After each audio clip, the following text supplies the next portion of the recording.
The package felt heavier than it should. Lady Rosalind Fairmont turned it over in her hands, frowning at the unfamiliar seal pressed into dark wax. Her brother's letters never looked like this. Crisp, formal, weighted with something more than paper and ink. She'd been so eager when the clerk handed it to her, so certain after waiting by the window all morning that this was finally the novel Edmund had promised to send from London. She should have noticed the difference immediately.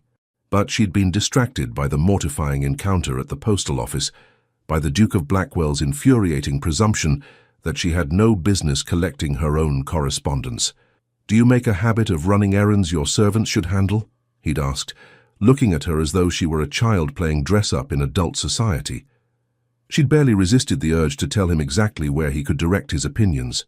Now, alone in her bedchamber with afternoon light slanting through the windows, Rosalind broke the seal. The letter fell out first, thick paper, expensive, covered in a sprawling hand that was decidedly not Edmund's careful script. She unfolded it, scanning the opening line. "My dearest brother." Her stomach dropped. She should stop reading, should fold it immediately, reseal it somehow, pretend this never happened. But her eyes had already caught the next line, and the next, and suddenly she couldn't look away. "I hope this letter finds you well, though I confess I worry about you more with each passing year. The weight of maintaining our secret grows heavier, doesn't it? Sometimes I think about what would happen if society knew the truth, that I exist, that Mother's past is not what everyone believes. But then I remember why we keep this silence. Not out of shame, brother, but out of love for her memory. And perhaps a bit of practicality. Your position would not survive the scandal of an elder bastard brother living across the sea. I've enclosed the book you requested. I think you'll find the philosophy within it challenging, as you enjoy. I hope we might discuss it when we see each other again, perhaps in the autumn. It's been nearly 3 years since your last visit. I miss you, Gabriel. Your brother always." Thomas. Rosalind read it 3 times, her heart pounding harder with each pass. The Duke of Blackwell had a brother, an older brother, illegitimate, hidden away overseas, a secret so dangerous that its exposure would destroy everything, his title, his standing, his entire life built on the assumption that he was his father's only son and rightful heir, and she'd just read about it by complete accident. "Oh God," she whispered to the empty room. The book sat innocently beside the letter, a leather-bound volume on moral philosophy, inscribed with a message she couldn't bring herself to read. This was private, intimate, the kind of correspondence between 2 people who clearly loved each other despite the circumstances that kept them apart. She thought of the Duke's face at the postal office, all aristocratic coldness and barely concealed disdain. She'd found him insufferable, with his presumptions and his judgment. But this letter painted a different picture entirely. One of a man carrying an impossible secret, protecting someone he cared for, living under constant threat of exposure. Rosalind carefully refolded the letter, her hands trembling slightly. What was she supposed to do now? Return it with an apology? Pretend she'd never opened it? The Duke would know. He'd see it in her face, in the way she couldn't meet his eyes. Men like him were trained to detect weakness, to spot lies. And Rosalind had never been particularly good at deception. She could use this information. The thought crept in, unbidden, uncomfortable. She could leverage it, trade it for something, protect herself with it. Isn't that what people did with dangerous secrets? But even as the idea formed, she rejected it. She'd been manipulated and underestimated by men her entire adult life, made to feel foolish, used as entertainment, dismissed as inconsequential. She refused to become what she despised. The real question was, would the Duke believe that? 2 days later, the invitation arrived. Rosalind was in the drawing room with her mother when their butler presented the heavy cream envelope on a silver tray. Lady Fairmont opened it with practiced elegance, her eyes scanning the contents before widening slightly. "How extraordinary," she murmured. "The Duke of Blackwell is hosting a house party at Ashford Manor. 2 weeks, beginning this Friday. He's invited several families. Apparently his cousin has returned from abroad and he wishes to properly introduce him to society." Rosalind's blood turned cold. "A house party?" Her father looked up from his newspaper. Blackwell's never been one for extended social gatherings, Must be important if he's opening his home like this. It's quite the honor, her mother continued, already mentally cataloguing which gowns would need pressing. The Duke rarely entertains on this scale. And to include us specifically, she smiled at Rosalind. Perhaps he noticed you at Lady Pemberton's ball last month, dear. Rosalind forced herself to breathe normally. I sincerely doubt the Duke of Blackwell noticed me at all, Mother.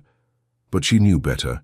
This wasn't about his cousin, this was about her, about the package sitting in her wardrobe, still sealed, still damning. He was hunting for his secret, and she was the prey. The journey to Ashford Manor took 4 hours through increasingly beautiful countryside. Rosalind barely noticed the scenery, her mind spinning through increasingly desperate scenarios. She'd considered every option over the past 2 days: confession, denial, deflection. None felt adequate. The package sat in her trunk, carefully wrapped. She decided to return it immediately, unopened as far as he would know. It was her only play. Ashford Manor rose from the landscape like something from a Gothic novel, all stone and history, surrounded by perfectly manicured grounds that spoke of centuries of wealth. Rosalind's stomach twisted as their carriage rolled up the circular drive. The Duke stood at the entrance with 2 other gentlemen, greeting guests with the kind of practiced charm that came from years of social obligation. He looked every inch the powerful aristocrat in dark blue superfine, his bearing radiating casual authority. Their eyes met as Rosalind descended from the carriage, and she saw the flash of calculation in his gaze. He knew, or at least, he suspected. "Lord and Lady Fairmont," he said smoothly, bowing. "Lady Rosalind, welcome to Ashford Manor. I trust your journey was pleasant." "Very pleasant, Your Grace," her mother replied, clearly delighted by the attention. "Your home is magnificent." "You're too kind."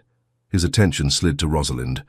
"Lady Rosalind, I don't believe we were properly introduced at Lady Pemberton's ball." "We weren't introduced at all, Your Grace." She kept her voice light, her expression neutral. "Though we did meet rather memorably at the postal office earlier this week." Something flickered in his eyes, surprised that she'd mention it perhaps. "Ah, yes. I hope you found your package satisfactory." The question landed like a blade between her ribs. "Quite satisfactory," Rosalind replied evenly, "though I confess I've not yet had time to properly examine its contents." "How unfortunate." His smile didn't reach his eyes. "I do hope you'll find time during your stay. First impressions are so important, don't you think?" "Indeed, though I've found that first impressions are often misleading, Your Grace. Sometimes packages contain exactly what we expect. Other times—" She held his gaze. "They surprise us entirely." The air between them crackled with subtext her parents couldn't possibly understand. "Then I look forward to hearing your final assessment," the Duke said quietly. "Perhaps we might find time for a private conversation during your visit." "I would appreciate that opportunity." "Excellent." He turned back to her parents, his charm restored. "Please, allow the staff to show you to your rooms. Dinner is at 8. I've arranged for some entertainment this evening. My cousin is quite the accomplished pianist." As they were led inside, Rosalind felt the Duke's attention follow her like a weight. She had perhaps hours before he demanded answers, hours to decide whether honesty or deception would serve her better, hours to pretend her heart wasn't pounding at the memory of his green eyes fixed on hers, searching for truth in a conversation built entirely of lies. The guest rooms were beautiful, all silk and velvet and carefully curated comfort. Rosalind's overlooked the East Gardens, peaceful and perfect. Under different circumstances, she might have enjoyed this. Instead, she retrieved the package from her trunk and held it, feeling its weight again. A knock at her door made her jump. "Come in," she called, hastily tucking the package behind a cushion. But it wasn't her mother or a maid. It was a footman carrying a small silver tray with a folded note. "From His Grace, my lady. He requests you join him in his study at your earliest convenience." Rosalind took the note with fingers that wanted to tremble. The message was brief, written in strong, decisive handwriting. "Lady Rosalind, I believe we have matters to discuss. My study is on the 2nd floor, East Wing. Come now, or I'll be forced to call on you in your chambers, which would be far less discreet. B." She crumpled the note slowly. So much for hours to prepare. The study was exactly what she expected. Walls of books, dark wood furniture, the scent of leather and tobacco. The Duke stood by the window, still in his formal attire, his posture rigid. He turned as she entered, and the door clicked shut behind her with terrible finality. "You opened it," he said without preamble. "Don't insult me by denying it." Rosalind lifted her chin. "You're correct. I did." She watched surprise cross his features. Clearly he'd expected her to lie, to deflect, to play games. Instead, she'd thrown him off balance with honesty. "I see." He studied her with renewed intensity. "Then we have a problem." "Do we?" She moved further into the room, refusing to show weakness. "Or do you simply assume we have one? You read private correspondence. You know something that could—" He stopped, jaw tight. "You know what you know." "I know you have a brother named Thomas who lives overseas," Rosalind said quietly. "I know he's older than you. I know your mother had him before her marriage. I know you love him, and he loves you, and you've built an entire system of lies to protect each other." The Duke went very still. "And what do you intend to do with this information?" "Nothing." "Nothing," he repeated flatly. "Forgive me if I find that difficult to believe." Anger flared hot and sudden in her chest. "Because I'm a woman? Because you assume I'm either too stupid to understand the value of what I know, or too scheming not to use it?" "Because you're human," he shot back, "and humans are predictable. They see advantage, and they take it." "Then you don't know me at all, Your Grace." She pulled the package from her reticule where she'd tucked it before leaving her room. "Here, take it. I haven't opened it again since that first mistake. The letter is inside, exactly as it was." He stared at the package as though it might explode. "Why?" The single word carried the weight of genuine confusion. "Because it's not mine. Because you clearly went to great lengths to keep this secret safe, and I have no desire to be the person who destroys that. Because—" She hesitated, then pushed forward.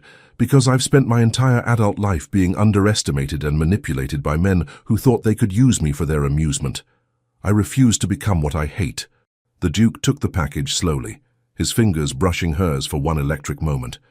"You expect me to believe you're simply being altruistic? I expect you to believe whatever you need to believe to feel safe, Your Grace. But I'm telling you the truth. I want nothing from you. I simply want to forget this ever happened. And yet you'll carry this knowledge for the rest of your life." He set the package on his desk without opening it.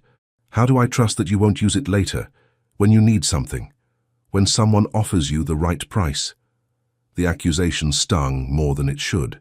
"You don't," Rosalind said coldly. "You don't trust me, because trust requires assuming the best of someone rather than the worst. And men like you don't do that with women like me. Women like you? Women who dare to think, to act independently, to refuse to stay in their assigned boxes." She turned toward the door. "Forgive me for intruding on your study, Your Grace. I'll keep out of your way for the remainder of this charade house party." "Wait." She paused, hand on the doorknob. "You're right," he said quietly. "I did assume the worst. In my defense, the consequences of being wrong are catastrophic. Yes, I understand." She glanced back at him. "But you invited my entire family here to investigate whether I'd betrayed your trust. You've already judged me guilty, Your Grace. Nothing I say now will convince you otherwise." "Then prove it." Rosalind turned fully. "I'm sorry. Stay for the house party. Act normally. Prove you're not waiting for the right moment to leverage what you know." His green eyes held hers with uncomfortable intensity. "If you leave now, I'll always wonder, always worry, but if you stay, if you conduct yourself with the same discretion you've shown so far, perhaps I'll learn to trust your word." "You're asking me to audition for your trust?" "I'm asking you to give me time to believe you." He moved closer, and she caught the faint scent of sandalwood and something darker, more complex. 2 weeks. That's all. Show me I'm wrong about you." Rosalind should have refused, should have walked out and demanded her family leave immediately. But something in his expression, vulnerability, barely masked, made her pause. He was genuinely afraid. Not of her specifically, but of what exposure would mean. For himself, yes, but more importantly for this brother he clearly loved. "Fine," she heard herself say. 2 weeks. But after that, Your Grace, I expect you to leave me alone entirely. No more suspicion, no more testing. We go back to being complete strangers." "Agreed." She nodded once and left before she could change her mind. Behind her, she heard him exhale, a long, shaky breath that sounded almost like relief. The first few days of the house party passed in a blur of forced pleasantries and careful avoidance. Rosalind played her part perfectly, charming to other guests, polite to her hosts, and scrupulously proper in all her interactions.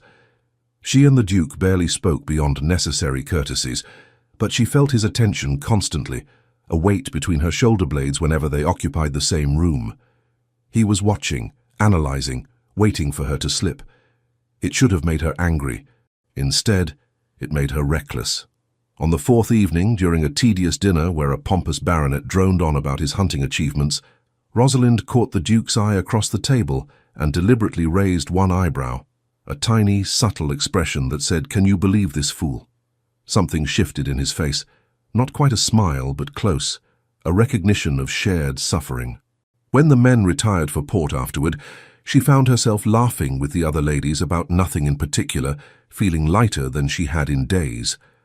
Until Lady Cordelia Ashworth leaned close and murmured, "You're wasting your time, you know." Rosalind turned.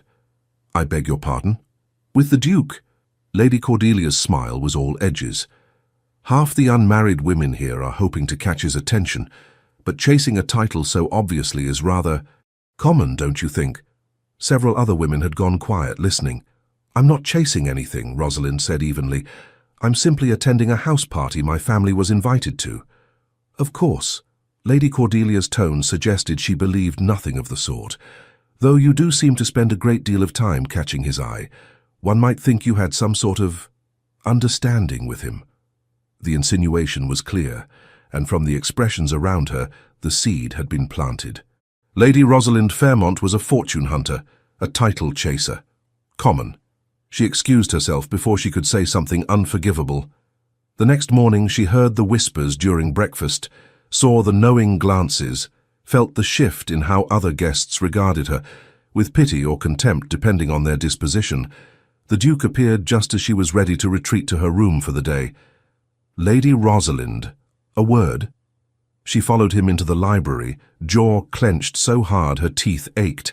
"I heard the rumor," he said without preamble, "about your supposed pursuit of my title. How wonderful for you." "It's not wonderful, it's—" He stopped, clearly searching for words.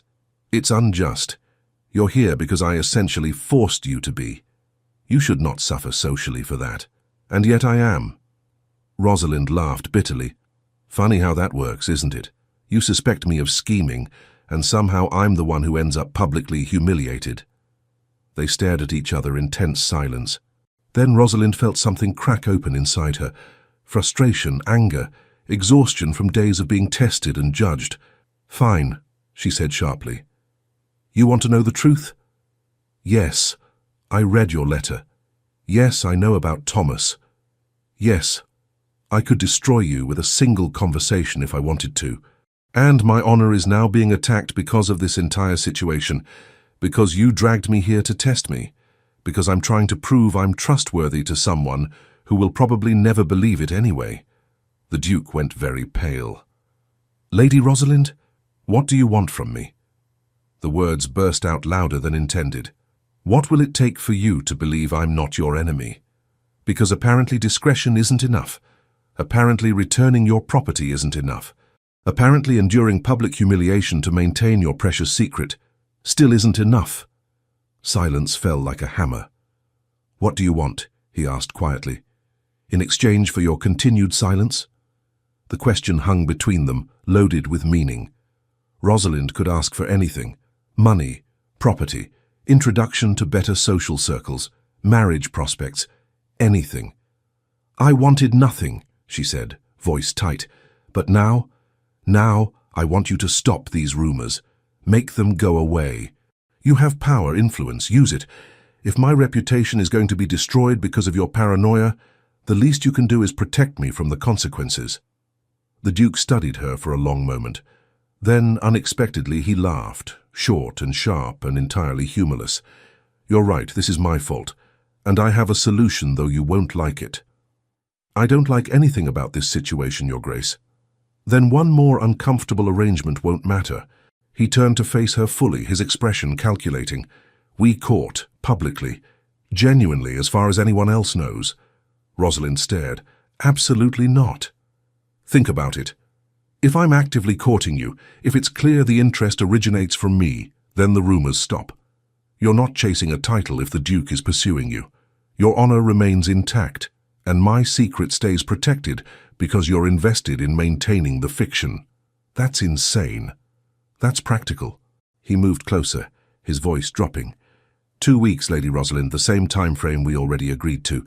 At the end, you end the courtship publicly. Tell everyone you realized we wouldn't suit. Your reputation stays intact. A woman who caught a duke's attention but had the independence to walk away is interesting, not desperate. And I'll have had time to determine if I can truly trust you. Every instinct told her to refuse, but as much as she hated to admit it, his logic was sound. A fake courtship would solve both their problems, her reputation, his security. And at the end I end it, she repeated. Not you. I want that control, Your Grace. I won't be publicly rejected by you. Agreed. You end it however you choose. And afterwards we never speak again. If that's what you want. Rosalind looked at him, really looked at him. Saw not the arrogant Duke from the postal office, but a man trapped by circumstances of birth, protecting someone he loved at enormous personal cost. Saw someone who'd been taught to trust no one, and who'd been proven right enough times to make that instinct rational. Saw someone who irritated her immensely, but who was perhaps not entirely terrible. Fine, she said. We have an agreement. But let's be clear, Your Grace. I find you insufferable, you find me threatening, and we're both counting the days until this charade ends. Perfectly clear, he offered his hand. Shall we seal our bargain? She took his hand, feeling calluses she hadn't expected. Let's get this over with. His grip tightened briefly. It starts now, this afternoon. Be ready to look appropriately charmed by my company. I'm not that talented an actress. Try anyway. And with that, they'd committed to 2 weeks of pretending to feel something neither of them wanted.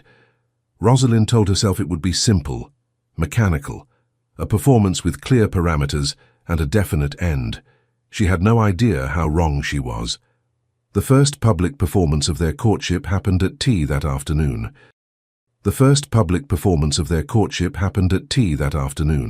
The Duke arrived in the drawing room where the ladies had gathered, which was unusual enough to draw immediate attention. Men typically didn't appear for afternoon tea unless specifically invited. Lady Rosalind, he said, his voice carrying across the room, I wondered if you might join me for a walk through the rose garden. I've been told it's particularly beautiful this time of year, and I find myself in need of pleasant company. Every woman in the room went silent. Rosalind set down her teacup with practiced grace, ignoring the burning feeling of a dozen pairs of eyes on her. That sounds lovely, Your Grace. She stood, accepting his offered arm, hyper-aware of the whispers erupting the moment they left. Well, the Duke murmured as they walked down the corridor. That was subtle. You wanted everyone to notice. Mission accomplished. Rosalind kept her voice light, her smile fixed. Half those women are already planning my murder. The other half are planning their own courtship campaigns. You've elevated yourself from fortune hunter to genuine competition. How wonderful for me. They emerged into the gardens, and Rosalind had to admit they truly were beautiful. Roses in full bloom, paths winding between carefully tended beds, the afternoon sun turning everything golden. Under different circumstances, this might have been romantic. We should establish rules, the Duke said once they were out of earshot of the house, beyond the obvious agreement to be civil. Precisely. He guided her down a path lined with white roses. Physical contact will be necessary to sell the performance. Nothing inappropriate, but hand-holding, my arm around your waist during dances, standing closer than strictly proper. Fine.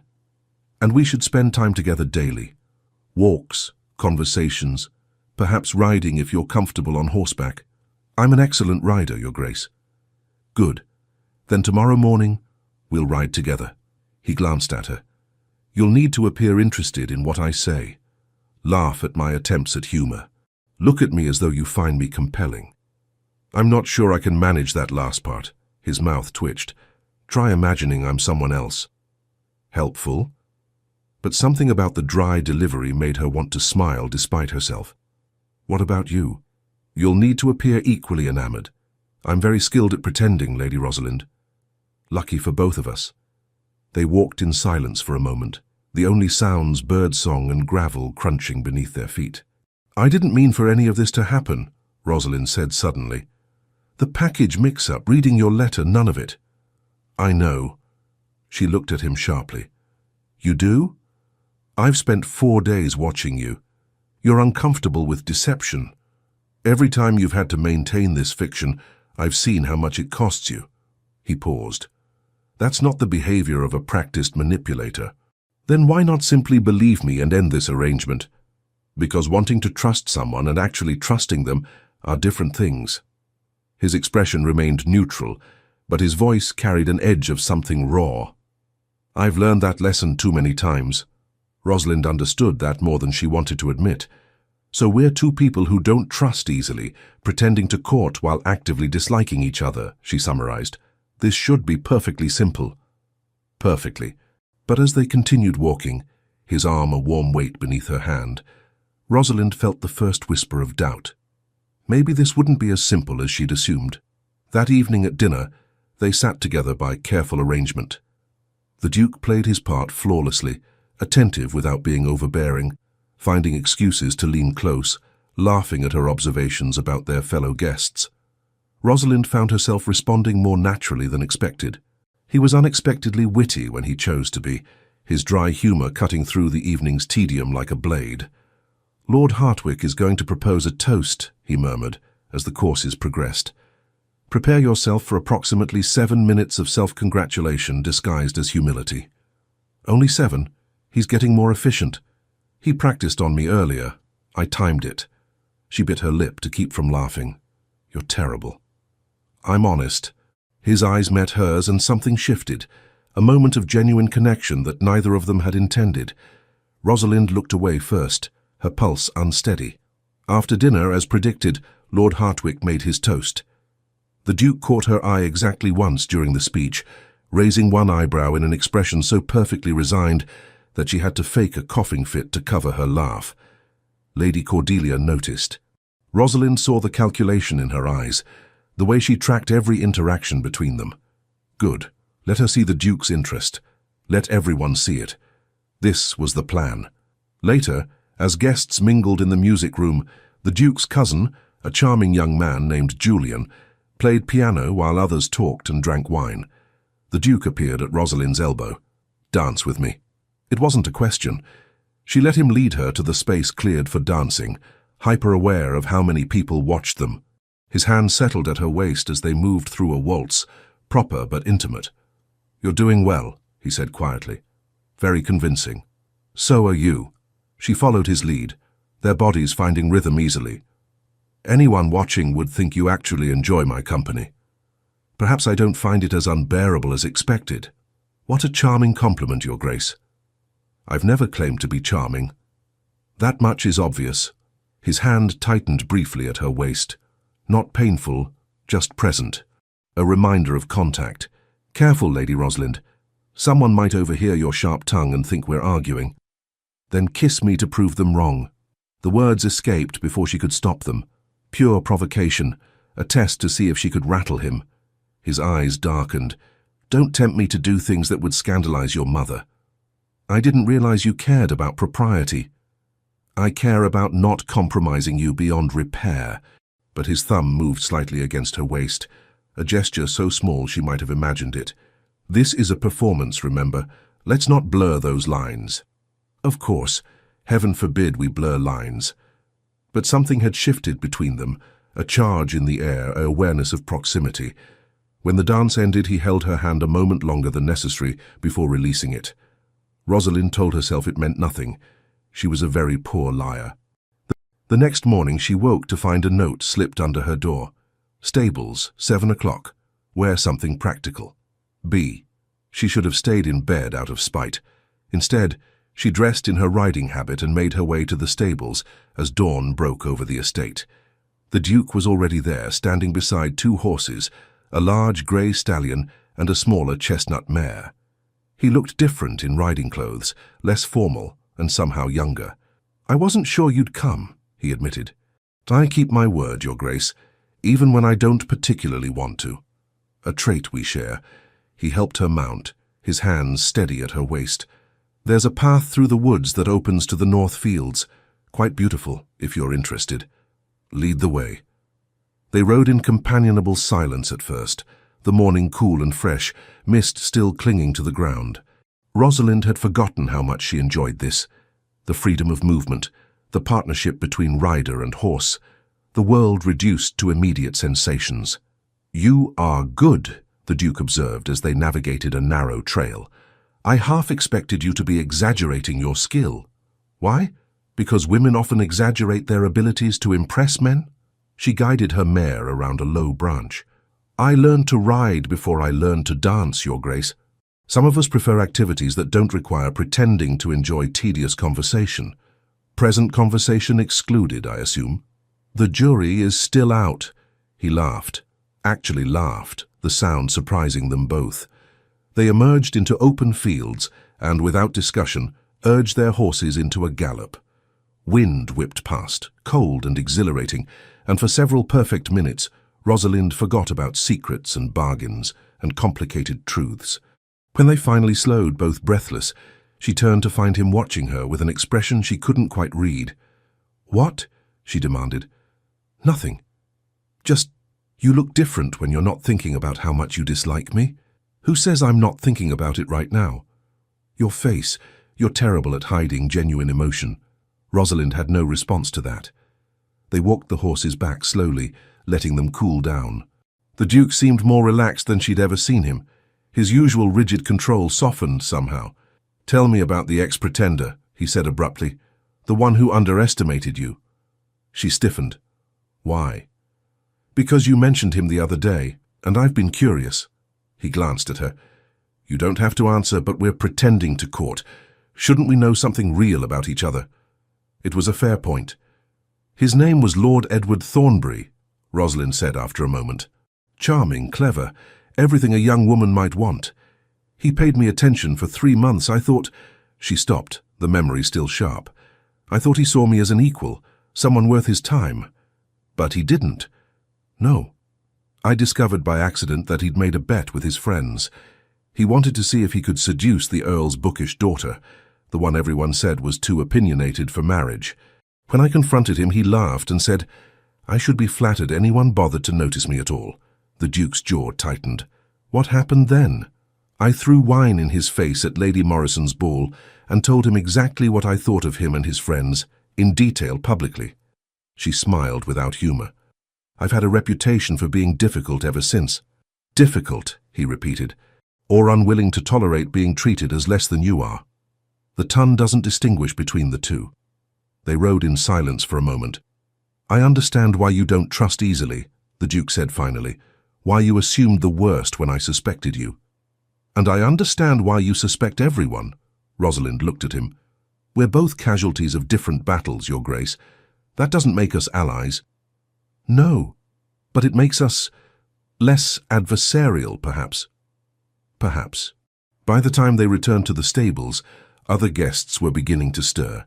They'd been gone over an hour, completely unchaperoned, perfect for the fiction they were building. But as the Duke helped her dismount, his hands lingering at her waist just slightly longer than necessary, Rosalind wondered if they were building a fiction at all, or stumbling into something far more dangerous.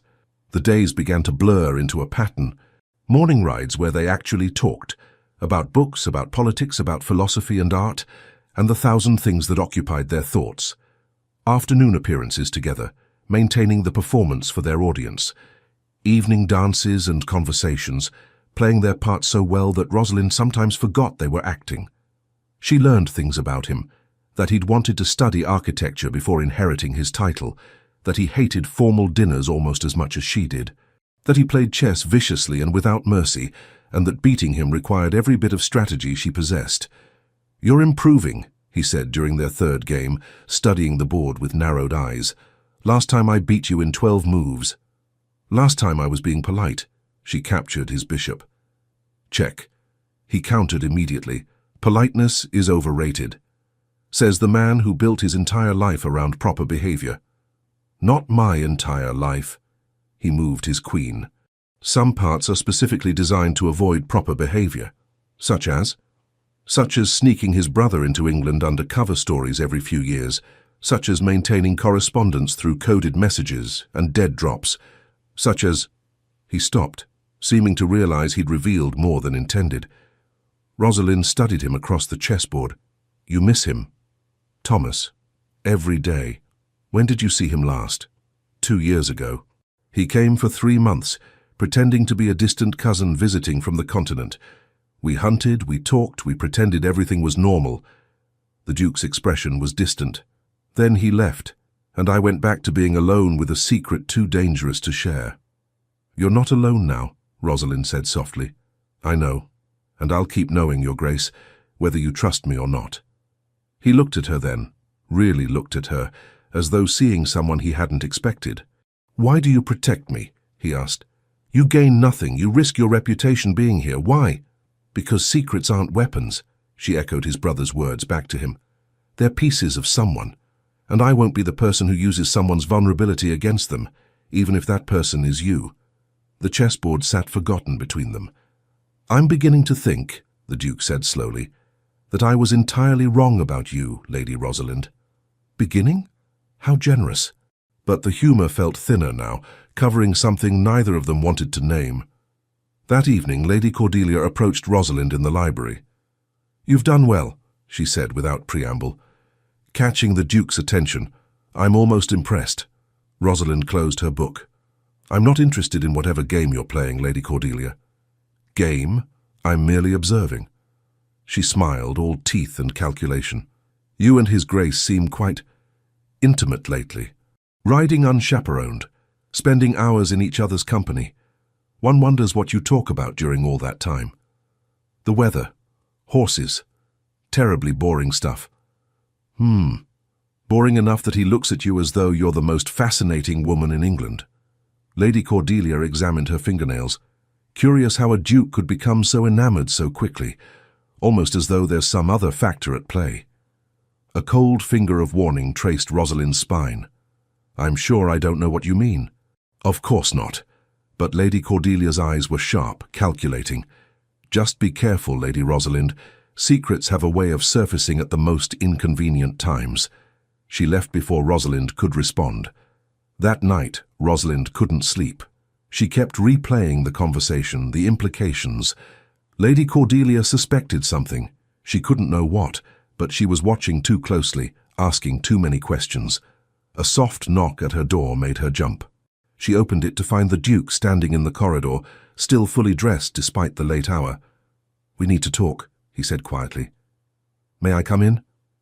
Every rule of propriety screamed no, but something in his expression, urgency, maybe fear, made her step aside. He entered, closing the door carefully behind him. "Lady Cordelia asked me some pointed questions tonight after you retired, about my sudden interest in you, about what might have prompted such attention.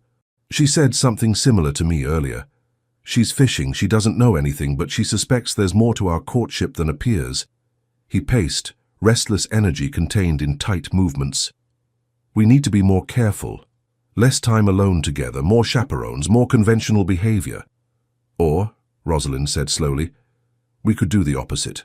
He stopped. "Explain." "If we pull back now, it confirms her suspicions that something is false. But if we continue as we have been, if we act like two people genuinely falling for each other, then there's no mystery, just a courtship progressing naturally." She met his eyes. "We commit fully to the performance. That's more risk, not less. But it's the risk she won't expect. She's looking for cracks in our story. So we give her a story without cracks." The Duke studied her, and she saw the moment he recognized the logic. "You're suggesting we make this more convincing. I'm suggesting we stop halfway performing. Either we commit to this fiction entirely or we end it now." Silence stretched between them. "And you're comfortable with that?" he asked. "With more intimate deception?" Rosalind thought about Lady Cordelia's calculating eyes, about the rumors that had already damaged her reputation, about the secret she was helping to protect for reasons she still didn't fully understand. "Are you?" she countered. His answer came as action. He crossed the space between them, cupped her face gently and kissed her, soft and careful and nothing like she'd expected. When he finally stepped away, her lips still tingled from his touch. "There," he said roughly. "Now we know we can sell that part of the performance too, if necessary." That's what that was, research? What else would it be? But his hands were still cradling her face, his thumb tracing her cheekbone with devastating tenderness. "You should go," Rosalind whispered, "before someone sees you here." "Yes, I should." He didn't move. "Your Grace, Gabriel, if we're doing this, you should call me Gabriel when we're alone. We shouldn't be alone."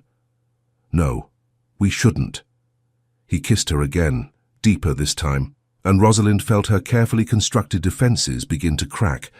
This wasn't pretend. This couldn't be pretend, not when her heart hammered like this, not when she wanted to pull him closer instead of pushing him away. He broke contact first, stepping back with visible effort. "Tomorrow," he said, "we continue," more convincingly.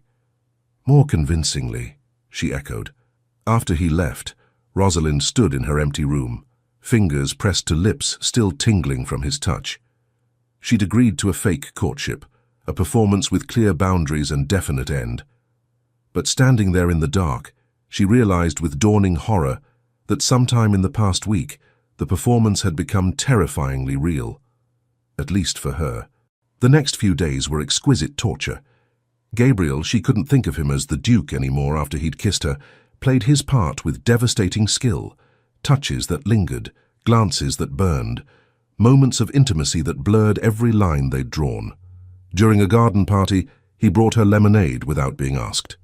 At dinner, he defended her opinion about Gothic literature against Lord Hartwick's dismissive comments. During dancing, he held her closer than strictly proper, and she let him. "You're very good at this," she murmured during a waltz. "So are you." His breath ghosted past her ear, "Almost as though you're not acting at all." "Almost," she agreed, her heart stuttering. The worst part was the private moments, the rides where they talked about everything, his frustrations with parliamentary duties, her dreams of travelling, their shared love of philosophy. The chess games where competition gave way to genuine enjoyment.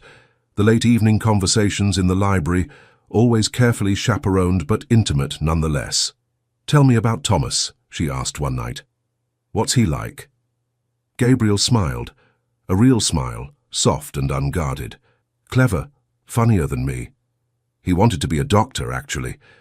Works with physicians overseas, trying to improve conditions for the poor.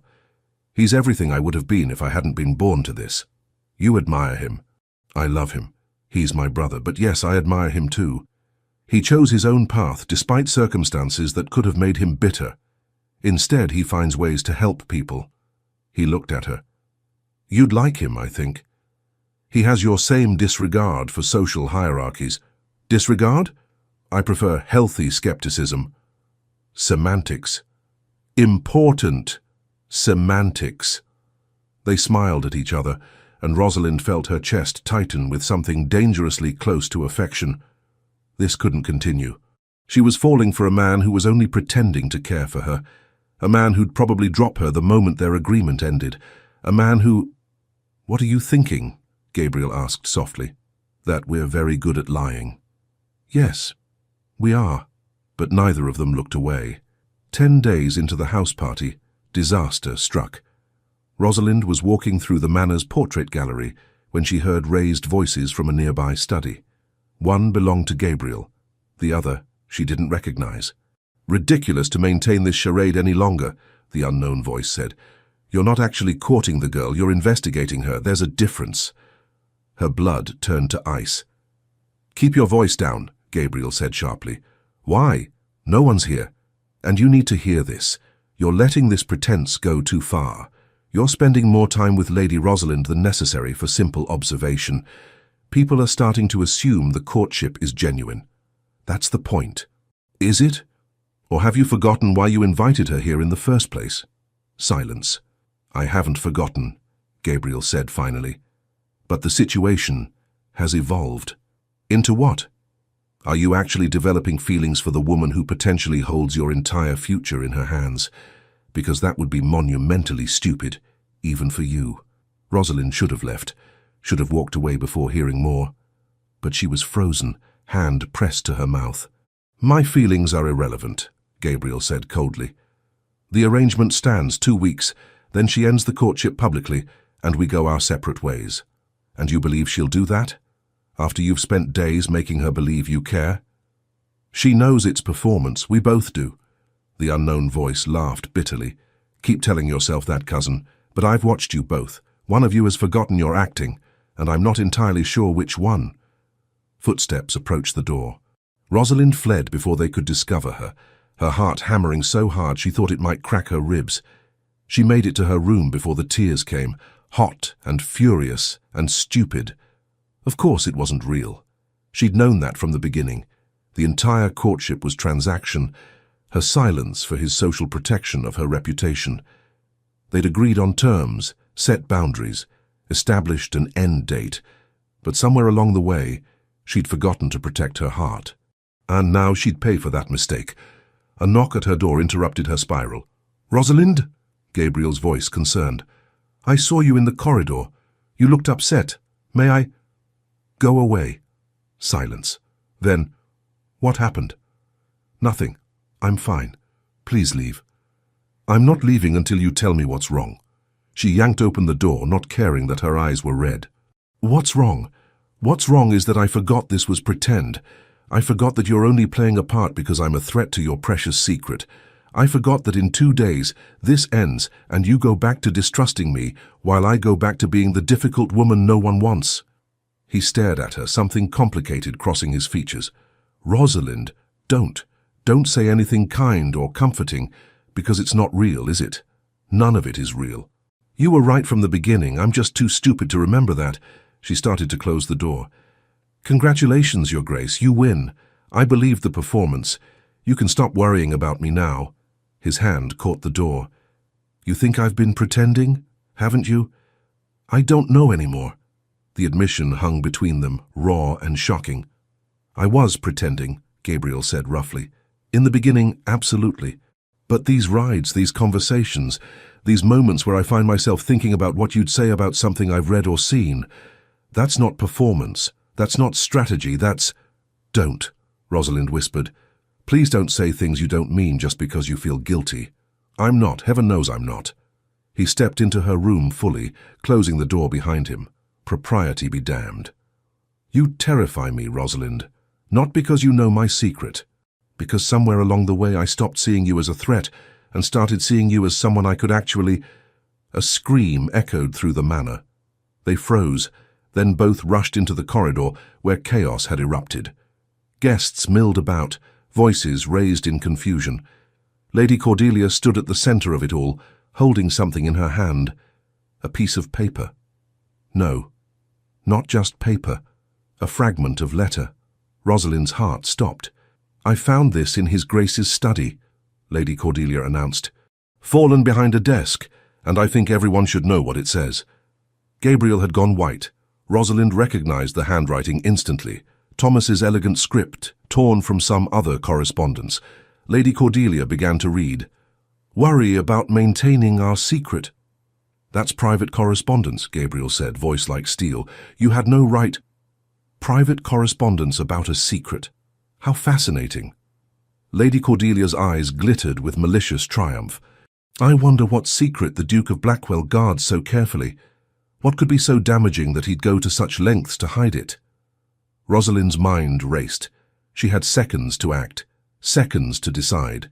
She could let this play out. Let Gabriel face the consequences he'd always feared. Walk away from this entire situation with her conscience clear. She'd tried to protect him, and he'd never fully trusted her anyway. Or she could do something monumentally stupid. Oh, for heaven's sake, Rosalind said loudly, injecting boredom into her voice. Is that what this dramatic scene is about? Really, Lady Cordelia, you must try harder. Everyone turned to stare at her. I beg your pardon, Lady Cordelia said icily. The secret correspondence, the hidden letters, it's not nearly as scandalous as you're imagining. Rosalind moved through the crowd to Gabriel's side, taking his arm with casual possessiveness. The secret is that His Grace has been corresponding with my brother Edmund about a surprise he's been planning. For me. Shocked silence. Your brother? Someone asked. Yes, Edmund is studying architecture abroad, something Gabriel and I have discussed at length during our courtship. He's been commissioning a series of architectural sketches as a gift, and the secrecy was to preserve the surprise. Honestly, if you're going to snoop through private papers, at least try to understand context. Lady Cordelia's face flushed. That's absurd. Why would a man court a woman by discovering her interests and arranging thoughtful gestures? Rosalind raised an eyebrow. I realize that might be a foreign concept to you, Lady Cordelia, but some people actually value genuine connection. Murmurs rippled through the assembled guests. The explanation was plausible, romantic even, and Rosalind had delivered it with just enough condescension to make Lady Cordelia look foolish for making such a dramatic scene. I don't believe you, Lady Cordelia said, but her voice had lost its certainty. Believe what you like. Rosalind plucked the paper fragment from her fingers, but spreading rumors about private correspondence is rather gauche, don't you think? Now, if you'll excuse us, His Grace and I have matters to discuss. She turned, pulling Gabriel with her, and walked away with her head high. They made it to the library before her knees started to shake. Rosalind, Gabriel began. Don't. Not yet. She locked the door, then turned to face him. That fragment. Where's the rest of the letter? Destroyed. Burned. I thought I'd been thorough, but I must have missed... He stopped, staring at her. You just lied for me. Publicly. Convincingly. Yes. Why? Because I told you I'd protect your secret. And I keep my word. She crossed to him, pressing the paper fragment into his hand. Burn this, now. And check every inch of your study for anything else that might have fallen. He looked down at the paper, then back at her. You saved me. I protected information that wasn't mine to share. No. He caught her hand. You saved me. When you could have let it all fall apart. When you had every reason to walk away after overhearing my conversation with Julian. Yes, I realized you must have heard something to react as you did. But you didn't walk away. You stepped forward. Rosalind's eyes burned. I heard your cousin ask if you were developing real feelings. I heard you say the arrangement stands, that we both know its performance. I lied to Julian. Why? Because admitting the truth to him meant admitting it to myself. Gabriel pulled her closer, his free hand coming up to cradle her face. And I wasn't ready to admit that this stopped being pretend for me the moment you returned my package unopened, that every conversation since has been me trying to find excuses to be near you, that I trust you more than anyone I've known in years, and I have no idea when that happened. Gabriel, I know the agreement. I know you're supposed to end this in 2 days. And if that's what you want, I'll honor it. But I need you to know, this isn't performance anymore, not for me. Rosalind's heart hammered against her ribs. You're sure? Because I won't let myself believe this if you're going to change your mind once the house party ends and reality sets back in. I've never been more certain of anything. He kissed her softly. You're brilliant and brave, and you challenge me in ways I didn't know I needed, and I don't want to pretend anymore.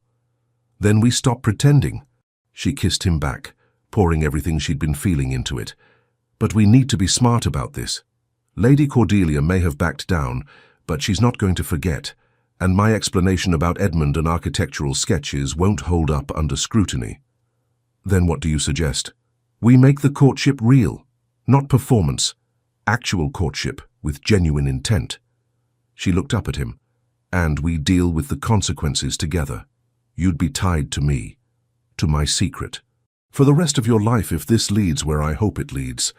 I know. You'd have to carry that weight, never tell anyone. Live with the knowledge that my entire position rests on silence. Gabriel.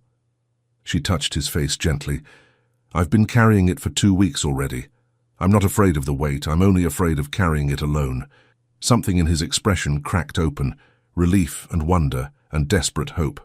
"I don't deserve you," he said roughly. "Probably not. But you're stuck with me anyway." He laughed, the sound breaking through the tension, and kissed her again with a thoroughness that made her forget about Lady Cordelia and secrets and everything except the feeling of being chosen, finally, by someone who saw all of her and wanted her anyway. When the kiss ended, he pressed his forehead to hers, savoring the closeness. "So we're doing this," he said. "Actually doing this. Unless you're having second thoughts. My only thought is how soon I can speak to your father about formal courtship. Eager, Your Grace. Terrified you'll change your mind." Rosalind smiled against his mouth. Not a chance. But even as they stood there, wrapped in each other, she couldn't shake the feeling that Lady Cordelia wasn't finished. And she was right. The next morning, Rosalind woke to find a note slipped under her door. Not from Gabriel. The handwriting was different, feminine and sharp. "I know you're lying about the architectural sketches.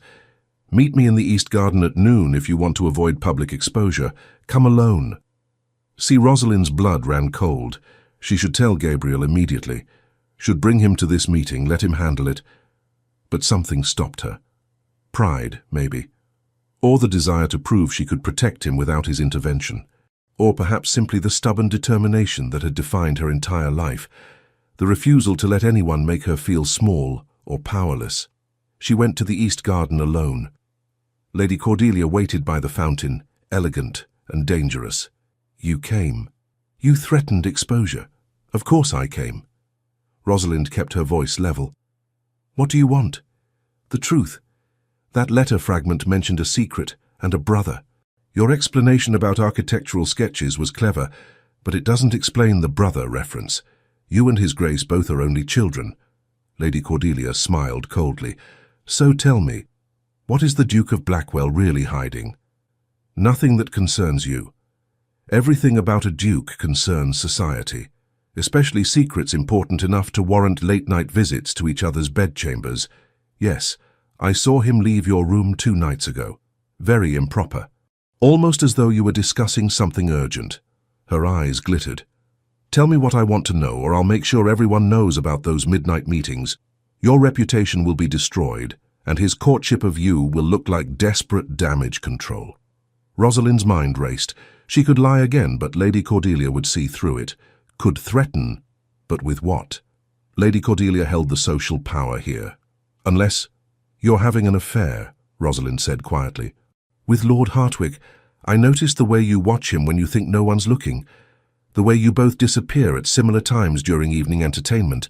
The way his wife has been suspiciously absent from most gatherings this season." Lady Cordelia went pale. "You have no proof." "I saw you together 3 nights ago, in the portrait gallery. Very passionate. Very married. Him, not you, but that's almost worse, isn't it?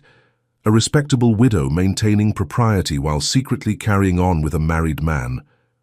Rosalind stepped closer. "So here's what's going to happen. You're going to drop this investigation into His Grace's private affairs. You're going to stop spreading insinuations. And in return, I'll forget what I saw in the portrait gallery." "You're bluffing." "Am I? Shall we test that theory? I'm happy to stand in front of every guest here and describe exactly what I witnessed. The position you were in was quite memorable." Fury and fear warred across Lady Cordelia's features. "You little..." "Careful." Rosalind's voice was pure steel. "I've been underestimated and dismissed my entire life. But I notice everything, Lady Cordelia. Every whisper, every glance, every careful arrangement. And I have absolutely no compunction about using that information to protect the people I care about." Long silence. "You're more dangerous than you look," Lady Cordelia said finally. "Good. Remember that. Fine. I'll back off. But if your precious Duke ever missteps, if this secret, whatever it is, comes to light through any other means, don't expect mercy from me." Duly noted. Rosalind turned to leave, then paused. "One more thing. End your affair with Lord Hartwick. His wife doesn't deserve to be humiliated, and you're better than settling for scraps of another woman's marriage." She left before Lady Cordelia could respond, her heart racing but her hands steady. She'd done it. neutralized the threat, protected Gabriel's secret without his help. But as she walked back toward the manor, she wondered if she should feel more triumphant. Instead, she just felt tired, and aware that this wouldn't be the last time she'd have to guard this secret. This was the cost of loving someone with everything to lose, and she was paying it willingly. She found Gabriel in his study, looking over correspondence. He glanced up as she entered, his expression brightening. "There you are. I've been looking." He stopped, studying her face. "What happened?" "Lady Cordelia happened." Rosalind closed the door and told him everything. The note, the meeting, the threat, and her counter-threat. Gabriel listened without interrupting, his expression growing progressively darker. "You confronted her alone," he said when she finished. "You put yourself at risk. I protected your secret. At what cost? If she'd called your bluff—" "I wasn't bluffing. I did see her with Lord Hartwick." Rosalind moved to him, placing her hands on his chest. "Gabriel, this is what it means to be with you, to know what you're carrying. I'll have to make these choices, take these risks, guard this information for the rest of our lives if we continue. And I'm telling you right now, I can do it. I will do it. But you need to trust that I know what I'm getting into." He pulled her close, burying his face in her hair. "You shouldn't have to fight my battles. We fight them together. That's what partnership means." They stood like that for a long moment, holding each other in the quiet study. "I'm going to speak to your father today," Gabriel said finally. "Formally request permission to court you with intent, no more pretense, no more performance, just the truth, that I want to marry you, if you'll have me." Rosalind's breath caught. "That's very sudden, is it? We've spent 2 weeks learning each other. I know you prefer philosophy to poetry. I know you're terrible at embroidery, but brilliant at chess. I know you ride like you're escaping something, and you laugh like your surprised joy still exists. I know you're loyal and fierce, and you protect people even when they don't deserve it." He pulled back to look at her. "What else do I need to know before asking you to spend your life with me? That I snore when I'm tired, that I'm moody in the mornings, that I'll argue with you about everything because I can't help myself. Good, I'd be bored otherwise. Gabriel." "Rosalind, marry me. Not today, not tomorrow, but eventually. Tell me you'll consider it." She looked at him. This man who'd started as an adversary, become an unwilling partner, transformed into someone she couldn't imagine living without. "Yes," she said, "I'll consider it. But you need to actually court me properly first. My father will insist on that. Then I'll court you so thoroughly that you'll be sick of my attention." "Not possible." He kissed her, slow and deep and full of promise. Neither of them heard the door open. "Well," said an amused voice, "this is certainly interesting." They broke apart to find a stranger in the doorway, dark-haired, green-eyed, with Gabriel's bone structure, but warmer, more open somehow. Gabriel's face transformed. "Thomas?" "Surprise, brother." Thomas grinned. "Thought I'd visit sooner than planned." "Hope that's all right. You're here. You're actually here." Gabriel crossed the room and embraced him, and Rosalind saw the love between them, uncomplicated and deep, and everything she'd read about in that first letter. Thomas looked over Gabriel's shoulder at Rosalind, his eyebrows rising. "And you must be the reason my brother's letters have been so interesting lately. Lady Rosalind Fairmont, I presume." "How did you—" "He wrote about you. Extensively, with much hand-wringing about trust and danger and entirely too much emotional constipation." Thomas pulled back from Gabriel, keeping one hand on his shoulder. "So I decided to come see what kind of woman could make my stoic brother lose his legendary composure." "Thomas," Gabriel said warningly. "What? I'm being complimentary." Thomas smiled at Rosalind. "He said you accidentally read my letter and then protected his secret anyway. That's quite extraordinary, Lady Rosalind. Most people would have used that information." "Most people aren't worth trusting," Rosalind said. "Your brother taught me that." "Interesting. He wrote that you taught him to trust again." Thomas looked between them. "So which is it?" "Both," Gabriel and Rosalind said simultaneously. Thomas laughed delightedly. "Oh, I like her. She's perfect for you, sharp enough to keep you honest, brave enough to tolerate your darkness. Please tell me you're planning to marry her before she realizes she can do better." "That's the plan." Excellent. Thomas sobered slightly. Though I should warn you, my arrival might complicate things. I'm supposed to be the distant cousin again, but if anyone recognizes me from my last visit, or puts together the timing, we'll handle it, Rosalind said firmly. Together. Both brothers looked at her. We? Thomas asked softly. We. I'm part of this now. Part of protecting what matters. She moved to Gabriel's side.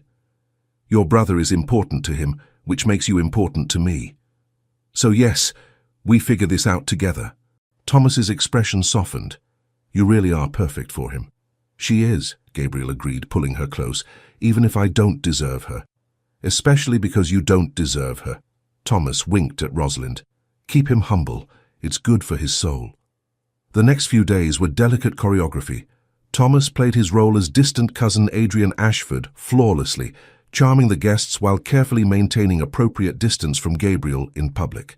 But in private moments, walks in the garden, late dinners after other guests retired, the three of them built something unexpected. Friendship, family.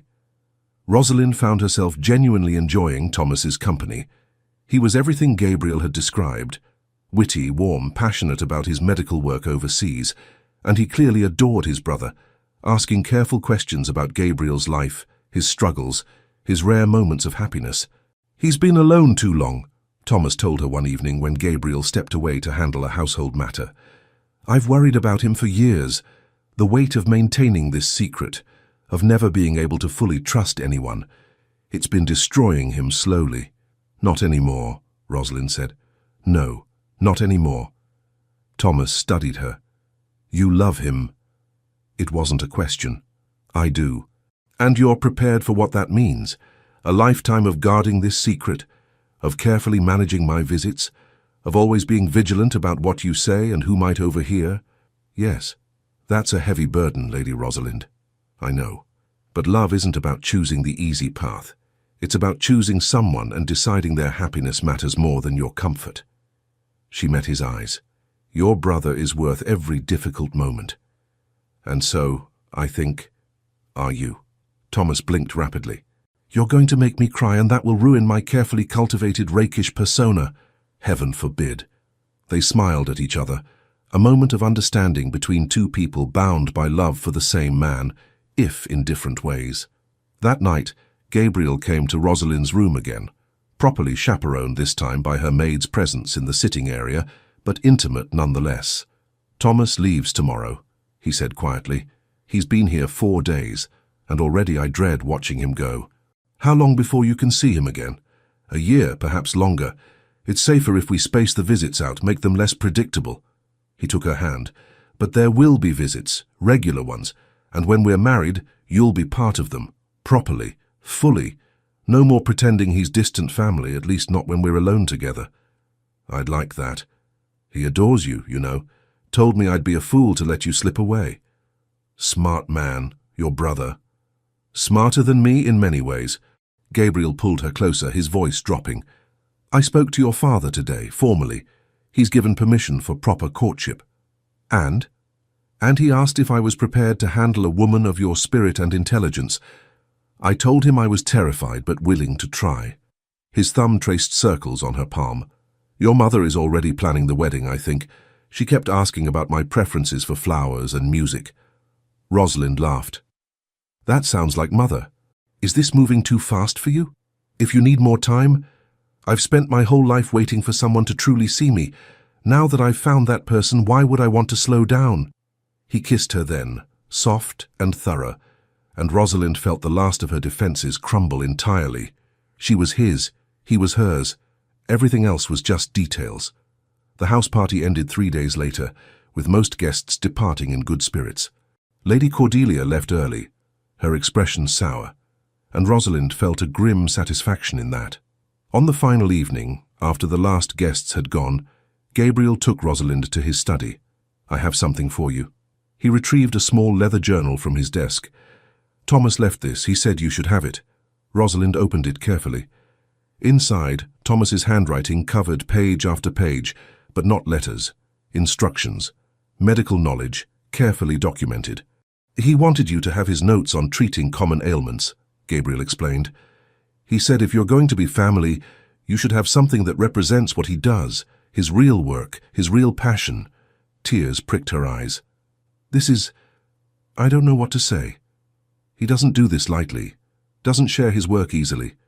But he trusts you, and that," Gabriel's voice roughened, "that means everything to me. I'll treasure this, and I'll learn it. Everything in here." "He thought you might," Gabriel pulled her close. "So it's official now. You're not just courting me. You're officially part of this family, with all its complications and secrets. Best decision I ever made. Even though I suspected you of blackmail, even though you were completely insufferable about it." He laughed against her hair, and Rosalind felt complete in a way she never had before. This was home, not the manor, not the title, not the social position. This man who'd learned to trust her, this secret she chose to carry, this love that had grown from suspicion into something unshakable. 3 months later, the engagement was formally announced. Rosalind's mother wept with joy. Her father looked satisfied in that quiet way parents do when they know their child has chosen well. Society buzzed with speculation about the Duke of Blackwell finally selecting a bride, and such an unexpected one at that. "They're calling you the woman who tamed the untamable Duke," Gabriel informed her one morning over breakfast in his London townhouse. "How dramatic." "They're not wrong, though. You did tame me." "I did nothing of the sort. You were never untamed, just lonely and scared." She reached across the table for his hand. "I simply helped you remember that trust is possible. You make it sound simple. It is simple. Not easy, but simple." He brought her hand to his lips. "I don't tell you enough how grateful I am. For you. For your courage that day in the postal office. For every choice you made after that. You don't have to thank me for loving you. Perhaps not, but I will anyway." The wedding was small by ducal standards. Family and close friends only. Rosalind wore cream silk and carried roses from Ashford Manor's gardens. Gabriel looked at her throughout the ceremony as though she were something miraculous. And when the vicar pronounced them husband and wife, when Gabriel kissed her in front of everyone they cared about, Rosalind felt the final piece of her life click into place. She'd spent so long being underestimated, so long being dismissed and manipulated, and told she was too much, too opinionated, too intelligent, too difficult. But Gabriel saw all of that, and loved her not despite it, but because of it. And she'd fight forever to protect what they'd built, this fragile, beautiful, impossible love. 8 months after their wedding, they travelled. "Where are we going?" Rosalind asked, as their carriage rolled through increasingly rural countryside. "You'll see." They'd been travelling for 2 days, longer than any normal social visit required, and Gabriel had been mysteriously quiet about their destination, only smiling whenever she asked questions.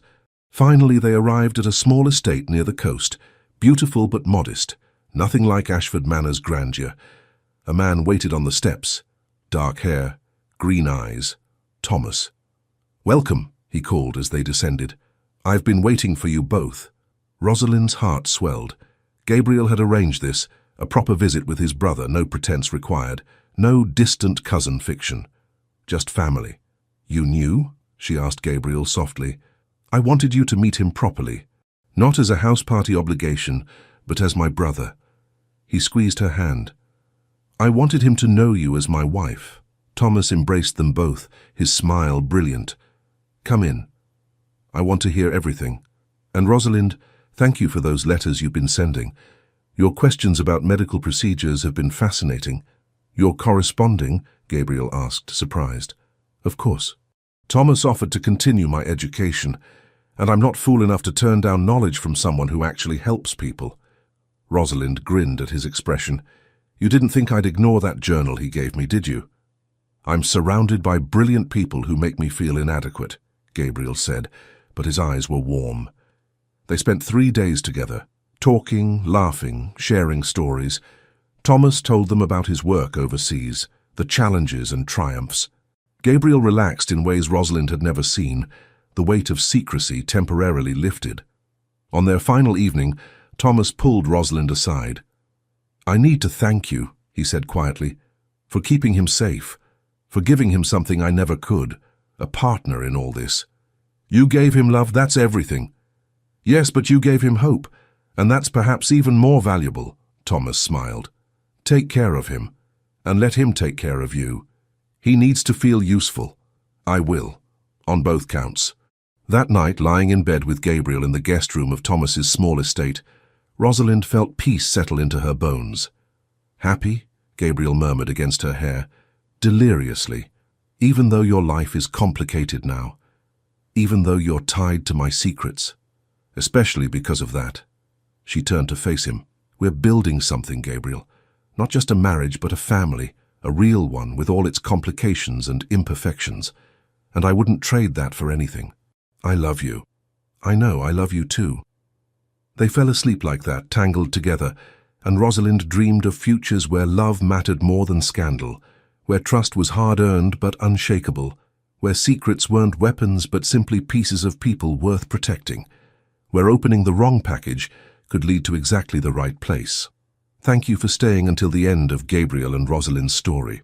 These two people found each other through suspicion and circumstance, but built something real from pretense, a reminder that trust is a choice we make over and over, even when it terrifies us. If you enjoyed watching them learn to be vulnerable with each other, I'd love to hear your thoughts in the comments. And don't forget to subscribe for more stories about people who find love in the most unexpected